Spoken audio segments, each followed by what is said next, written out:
Halo, selamat pagi pemirsa. Bagaimana kabarnya hari ini? Senang sekali hari ini bisa berjumpa lagi di program Ayo Sehat tentunya dengan sejumlah informasi dan juga inspirasi seputar dunia kesehatan. Tidak lupa kami ingatkan kepada Anda pemirsa di rumah untuk tetap menjaga protokol kesehatan dan semoga pandemi COVID-19 ini bisa kita lewati bersama. Hari ini pemirsa saya akan kedatangan tamu seorang dokter spesialis kulit dan kelamin dan kita akan membahas mengenai penyakit kulit. Penasaran seperti apa? Saksikan terus Ayo Sehat bersama saya, Elgin Fridianto.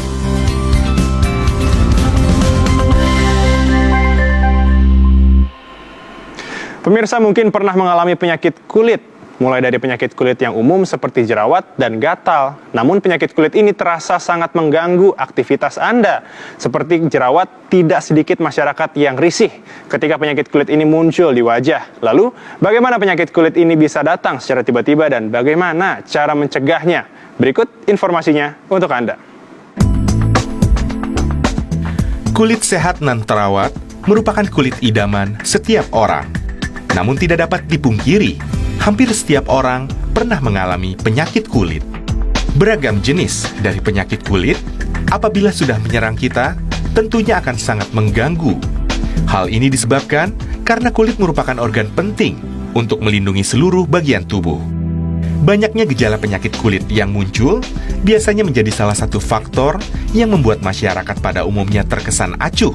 Padahal, penyakit pada kulit yang biasanya tidak dihiraukan dapat menyebabkan dampak yang serius. Pada umumnya, penyebab terjadinya penyakit kulit didasari oleh beberapa faktor. Di antaranya adalah jamur, bakteri, virus, dan faktor lainnya seperti autoimun, kelainan darah, bahan kimia, dan sinar matahari.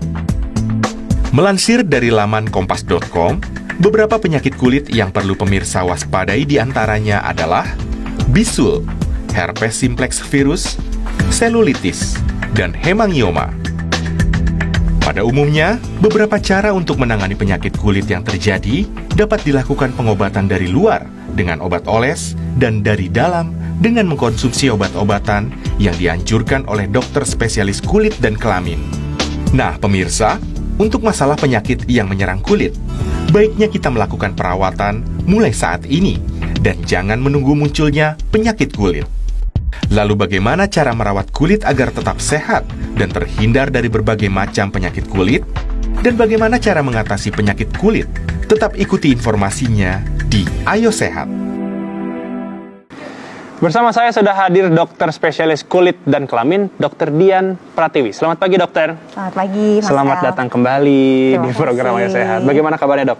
Baik, bagaimana kabar Mas El? Alhamdulillah baik. Nah, pemirsa perlu menjadi informasi bahwa Dr. Dian dan juga seluruh kru yang bertugas ini sudah melakukan protokol kesehatan yang ketat dan juga sudah melakukan tes terhadap COVID-19.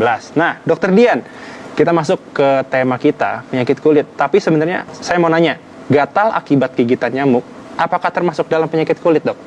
Ya betul, sebetulnya gatal karena gigitan nyamuk, setiap orang kalau digigit nyamuk pasti gatal ya. Bentol, itu wajar saja. Tapi apabila gatalnya atau bentolnya jadi berlebihan, baik ukurannya maupun jumlahnya, nah tentunya ini juga sudah menjadi sebuah penyakit yang juga harus mendapatkan pengobatan. Oke. Nah, mungkin penjelasannya seperti apa, dok? Ini kan karena gigitan nyamuk kan hanya satu ya. Iya. Tapi itu tadi dokter mengatakan bahwa bisa bertambah atau mungkin ukurannya bisa besar. Itu kenapa itu, dok? Iya betul, jadi kalau kulitnya memang sensitif atau ada penyebab-penyebab hal-hal lain ya pada kulitnya, maka biasanya gigitan nyamuk ini ukurannya bisa jadi besar-besar. Biasanya kita anggap kalau ukurannya sudah lebih besar dari setengah inci atau sekitar 1 cm, itu rasanya sudah terlalu besar ya sebetulnya untuk gigitan nyamuk. Iya, jadi itu sudah harus mendapatkan pengobatan.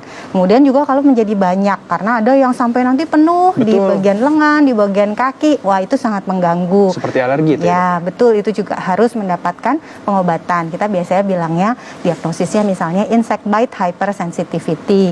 Itu harus diobati sudah. Oke, baik. Nah, Dokter Dian, tentu pemirsa ingin mengetahui sebenarnya apa saja penyebab dari penyakit kulit. Tapi jangan dijawab dulu. Pemirsa, jangan beranjak dulu karena Ayo Sehat akan segera kembali usai jeda.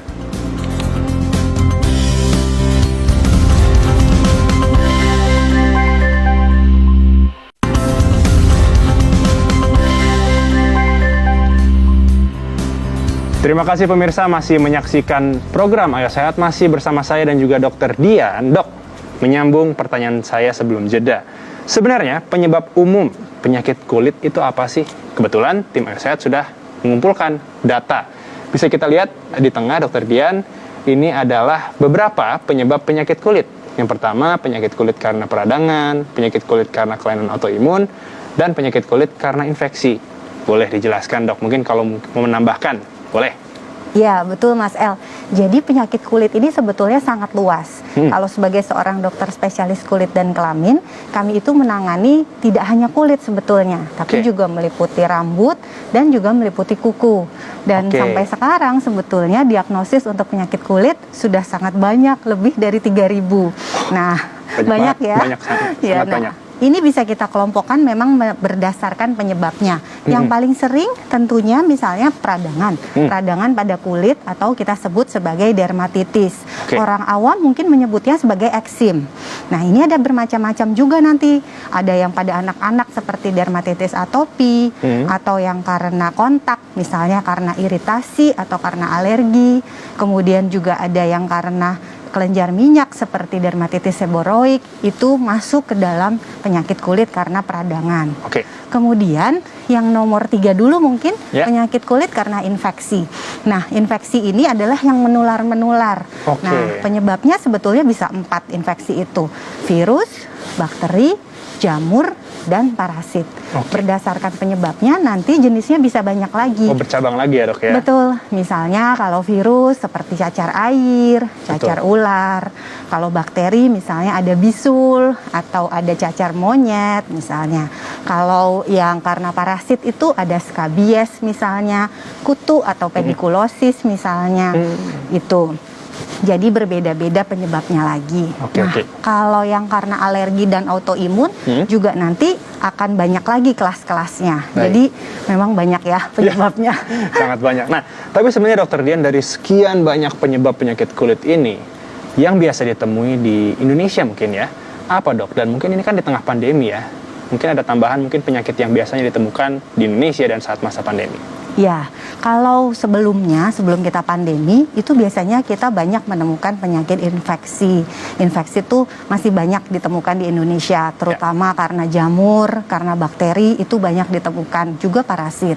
Tapi juga dermatitis atau penyakit kulit karena peradangan tadi, eksim ya, itu juga banyak ditemukan. Nah, tapi memang betul nih Mas El, pada masa pandemi ini, ada beberapa penyakit yang secara khusus jadi meningkat angkanya. Yang pertama adalah dermatitis kontak, terutama di tangan. Kita tahu nih sekarang kita semua sibuk menjaga kebersihan tangan. Dikit-dikit semprot. Betul, hand hygiene. Nah, hand hygiene yang tidak tepat ini menyebabkan terjadi dermatitis kontak di tangan, sehingga itu juga menimbulkan banyak keluhan. Sekarang banyak sekali. Kemudian yang kedua, kita semua selalu memakai masker ya sekarang. Nah, jadi kulit di daerah yang ditutup masker ini juga banyak bermasalah. Paling sering misalnya adalah masne atau akne karena masker. Nah, satu lagi yang unik juga masalah rambut. Karena pandemi ini mungkin banyak yang stres, karena PSBB mungkin atau di lockdown ya. Dan bisa keluar rumah dok. Betul ya, dan berbagai perubahan di hidup, banyak yang menderita kerontokan rambut. Itu juga banyak didapatkan. Baik. Nah, tapi dari seluruh penyakit yang muncul, apakah sebagian besar ini menular dok? Kalau menular itu biasanya kategorinya adalah penyakit infeksi, karena berarti infectious gitu ya, itu berarti yang menular. Tapi tidak semuanya. Dan kalaupun menular, derajat penularannya juga sangat berbeda-beda. Ada yang sangat mudah menular, tapi ada yang membutuhkan kontak yang erat sekali dan lama sekali baru bisa menular. Contohnya, kalau yang membutuhkan kontak erat dan lama bisa bertahun-tahun, itu misalnya penyakit kusta atau morbus Hansen, itu tidak mudah untuk menular. Tapi ada yang sangat amat mudah menular. Misalnya seperti cacar air. Kita tahu kalau cacar air ada satu anak di sekolah terkena, maka masuk. Betul, satu kelas nanti kena. Kemudian juga penyakit lain seperti skabies. Skabies itu juga sangat mudah menular. Jadi misalnya yang tinggalnya tuh di asrama atau bareng-bareng ya, itu sangat mudah menular. Satu kena, nanti semua kena. Ya? Baik. Nah, Dokter Dian, tapi sebenarnya ini kan tentu setiap penyakit kulit penanganannya berbeda-beda. dari Dokter Dian, mungkin bisa dijelaskan penyakit kulit seperti apa yang sekiranya jika sudah kelihatan ada gejala mungkin ini harus segera ditangani agar tidak semakin parah. Mungkin ada jenis tertentu. Silakan, Dok. Ya, betul. Itu mungkin kita kategorikan sebagai ada yang namanya kegawat daruratan kulit. Di masa pandemi sekarang ini, apabila memungkinkan, sebetulnya kita selalu anjurkan pasien bisa datang berkonsultasi tidak harus dengan temu langsung, tapi bisa menggunakan telekonsultasi atau teledermatologi. Jadi bisa jarak jauh ya. Tapi ada beberapa penyakit memang betul yang tetap mengharuskan pertemuan langsung dan harus segera berobat. Misalnya kalau ada lepuh di kulit sebaiknya segera berobat, apalagi kalau banyak. Kedua, kalau lepuh juga, tapi lepuhnya ini ada di dekat mata, di dekat bibir, di dekat tertentu dekat alat kelamin, daerah-daerah mukosa itu juga harus waspada dan juga harus berobat. Kemudian kalau ada ruam kulit yang luas, itu juga sebaiknya segera berkonsultasi. Atau misalnya ada kondisi seperti ada ruam sakit. Rasanya sakit sekali di daerah tertentu. Kemudian timbul lepuh-lepuhnya juga. Itu juga harus segera dilakukan berobat. penanganan ya. Ya, satu lagi biduran. Biduran kalau hanya sedikit mungkin tidak masalah. Tapi kalau sudah banyak, bengkak di mata, bengkak di bibir, lah itu sudah harus berobat juga. Oke, baik. Dokter Dian, ini tim Ayo Sehat sudah mengumpulkan beberapa suara dari netizen. Mungkin mereka ingin konsultasi nih. Selama pandemi ini ada permasalahan kulit. Kita lihat yang pertama. Ini ada @febio_y. Cara mengatasi jerawat di sekitar punggung, dada, sama sekitar tangan. Bagaimana, Dok? Nah, ini mungkin gara-gara seperti biang keringat ya, Dok ya? Bisa dijelaskan, Dok? Ya, jadi jerawat itu memang bisa timbul tidak hanya di wajah, tapi di daerah-daerah yang juga banyak lenjar minyaknya. Antara lain memang di dada, di punggung, tangan itu mungkin maksudnya mungkin lengan atas ya. Ya, itu memang juga bisa timbul di situ.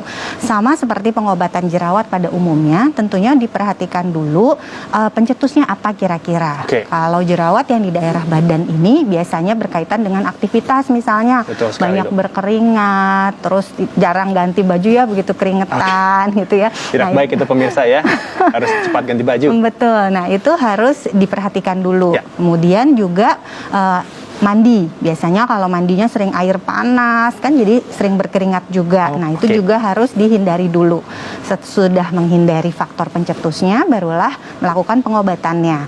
Bisa melakukan pengobatan sendiri dengan obat-obat OTC dulu tentunya. Biasanya yang mengandung benzoyl peroxide atau BHA atau sulfur. Nah digunakan di daerah-daerah yang terkena. Tapi apabila belum memberikan hasil yang cukup, ya tentunya sudah mulai harus berobat ke dokter SPKK. Oke, baik. Nah, berikutnya nih, Dok. Ini ada dari @dwirahayu494. Semenjak pindah rumah, air sumur berwarna seperti kapur dan di kulit muncul putih-putih dan gatal ketika berkeringat. Kenapa ya, Dok? Nah, silakan, Dok. Ya, jadi putih-putih dan gatal ketika berkeringat ini sebetulnya diagnosisnya masih luas sekali. Tentunya untuk mendapatkan diagnosis yang paling tepat tentunya harus berkonsultasi sebetulnya untuk diperiksa langsung. Tapi biasanya yang bisa dibayangkan salah satunya yang sering di Indonesia adalah panu ya, infeksi jamur. Nah, itu bisa ditemukan kan bercak-bercak putih di badan, di dada, di punggung, sedikit gatal apabila berkeringat. Pengobatannya biasanya adalah tentunya anti jamur. Baik. Oke, berikutnya Dokter Dian, ini ada @_Doni Andreas. Progressive macular hypomelanosis itu apa ya, Dok? Mohon info tentang ini dan cara pengobatannya. Silakan, Dok. Jadi progressive macular hypomelanosis ini atau PMH lah mudahnya ya. PMH ini cukup umum sebetulnya ditemukan. Jadi biasanya tuh di badan, di dada, di punggung, kadang-kadang hingga ke lengan, kaki gitu. Itu berupa bercak-bercak yang warnanya lebih muda dari warna kulit sehat di sekitarnya. Jadi agak putih, tapi tidak putih sekali, agak lebih terang ya, agak lebih terang. Nanti ukurannya biasanya kecil-kecil dulu, kemudian lama-lama bisa membesar dan bisa saling menyatu, jadi banyak. Nah, penyebabnya memang masih belum jelas sampai saat ini. Baik. Biasanya dikaitkan dengan satu bakteri yang sebetulnya ada normal di kulit kita, namanya Cutibacterium acne. Nah, itu tapi dia disinyalir dia yang membuat kulit kita itu pigmennya itu produksinya jadi terganggu di daerah situ. Nah, Keadaan tertentu berarti ya itu ya? betul. Nah, pengobatannya biasanya dicobakan beberapa bahan-bahan yang akan membantu untuk mengurangi si bakteri tersebut. Misalnya lotion atau body spray yang mengandung sama benzoyl peroxide bisa digunakan, misalnya salah satunya ya. Nah, juga dicobakan juga terapi sinar. Baik. Jadi dengan sinar NB UVB atau UVA itu juga bisa membantu. Oke, nah Dokter Dian, tentu pemirsa di rumah ini mengetahui di tengah pandemi ini tentu kan banyak masalah kulit yang tentunya menyerang pemirsa Ayo Sehat di rumah. Bagaimana sih cara mengatasinya atau mungkin mencegahnya? Tapi jangan dijawab dulu. Pemirsa, jangan beranjak dulu karena Ayo Sehat akan segera kembali usai jeda.